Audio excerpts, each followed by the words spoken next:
Has fear ever prevented you from living the life you were meant to live? What if I told you I have an antidote so potent it could assuage the deepest, most existential fears you might imagine? Hi, I'm Emily, and I'm excited to be competing for the title of the next top speaker. I hope you can join in watching my 7-minute speech virtually on November 14th at 3 p.m. Eastern Standard Time. Just months after weaning my 2-year-old son, I got my first routine mammogram, and boy, did I knock it out of the park. I had the incredibly shocking, most horrifying experience of being diagnosed with stage 4 metastatic breast cancer. The hormone-positive cancer had already spread throughout my spine, hip, and pelvis, and I was put on palliative care for this terminal diagnosis.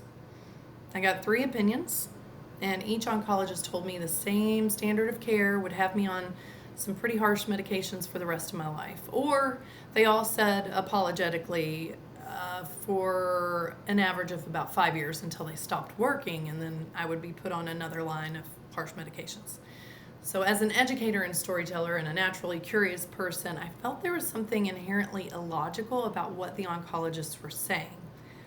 They readily admitted they didn't know what caused my cancer, or any cancer for that matter, but they were treating their model of care and the prognosis as if it were gospel. The math wasn't mathin', as my high school students would say. So I decided I would continue to seek opinions beyond conventional care and diversify my knowledge base. I sought out the stories of outliers, spontaneous remissions, miraculous recoveries. The diversity of experience, of wisdom and perspective and of approach is what comforted me in those darkest hours.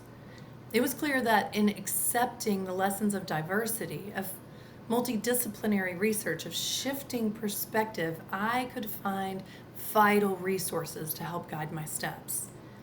Within 3 months, scans were showing no evidence of the cancer. I'm approaching my 2-year cancerversary and still enjoying great health. I just got my negative ctDNA test, and I am currently on no standard of care treatments. Never had surgery, chemo, or radiation because, again, the palliative care for my diagnosis thought it was too late for any of those to be of any use. But I have a secret to share with you about diversity as an antidote, and I can't wait to share it with you. So I can't wait for you to hear it. Please be sure to like this and share so I can get to the next round in this tournament.